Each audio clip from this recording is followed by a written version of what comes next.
Something that I would love to learn more about then is this idea of the difference between the inner reality and the external reality. And if I reflected just on the small meditation we had together for 5 minutes before we recorded today, it was like a whole other world. Essentially, you're able to just shut down, close out the external, and focus inside, and that is still a form of reality. How do you think that through, the difference between internal and external reality? And I assume that is then the connection you've made to the bilocation. It's like, okay, with that ability, you can then be in two places at once. And that would blow 99% of people's minds to even think about as a concept, right? But please teach us more.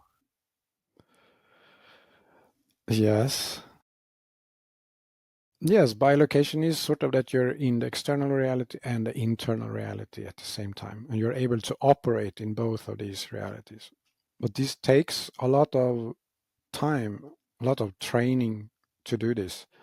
It was very confusing for me for a long time, and it felt like a punishment that God punished me with this, that I was going to these other worlds, because I didn't get really, I couldn't explain it so well. So people thought I was strange. So it felt, oh, why do I keep on going to these other worlds all the time? But then it became like a superpower when I finally figured out how to navigate both the inner world and the outer world, because they are connected. And the inner world is like a blueprint world for the external reality. So the inner world is where all the programming is, and then the outer world is where we play out the programming.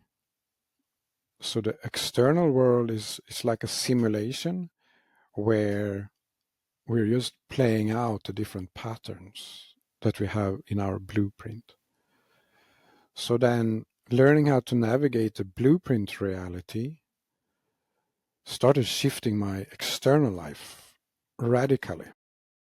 So, and that goes together with, in the external world, I stopped going for goals. I stopped trying to achieve wealth and fame and so on.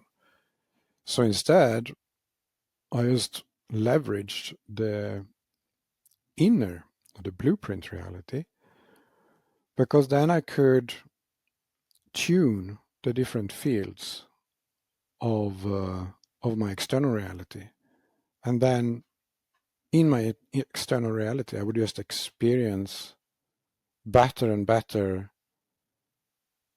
opportunities. Wow. And so I think in some ways a software hardware analogy is quite useful here, because to me that's easier for me to think about. But what you're saying is you're able to, with meditation as a tool, tap into a software that is who you are today, and you can start to alter it in ways that you would prefer it to be, in the same way that a software engineer can improve the code. And the output of that is then better hardware.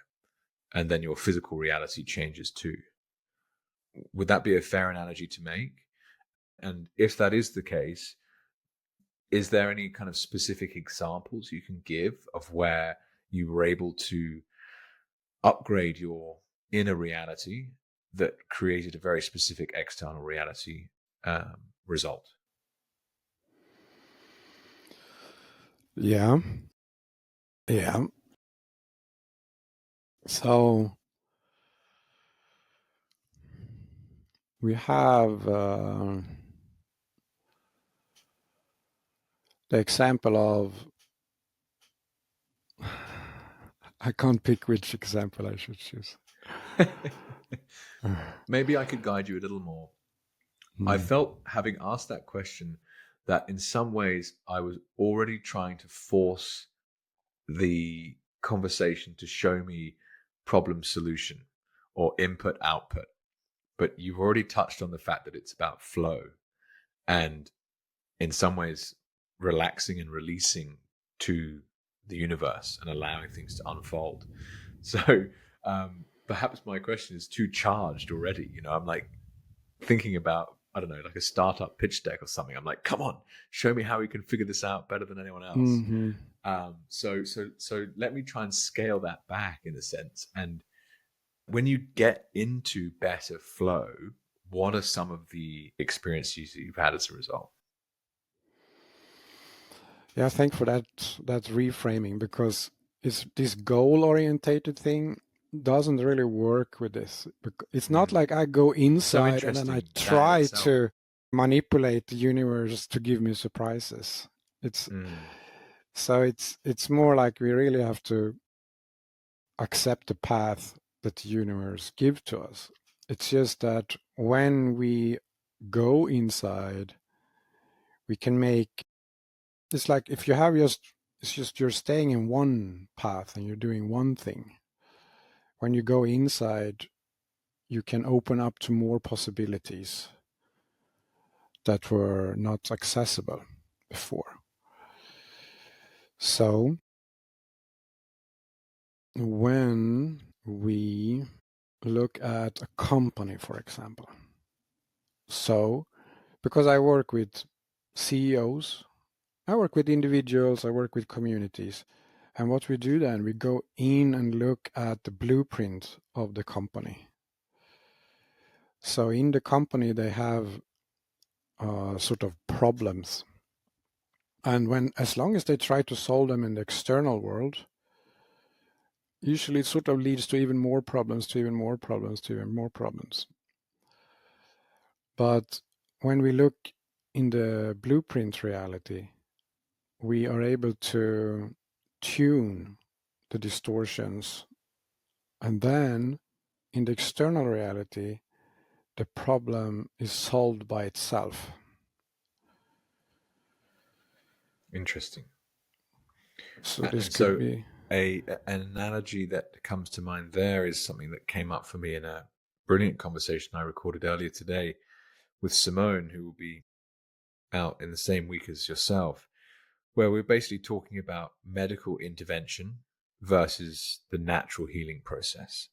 And what you've just described is kind of similar, where the traditional medical system is very good at treating symptoms, but doesn't get to the root cause, which kind of sounds like what a company solving problems with an external only mindset might also be doing.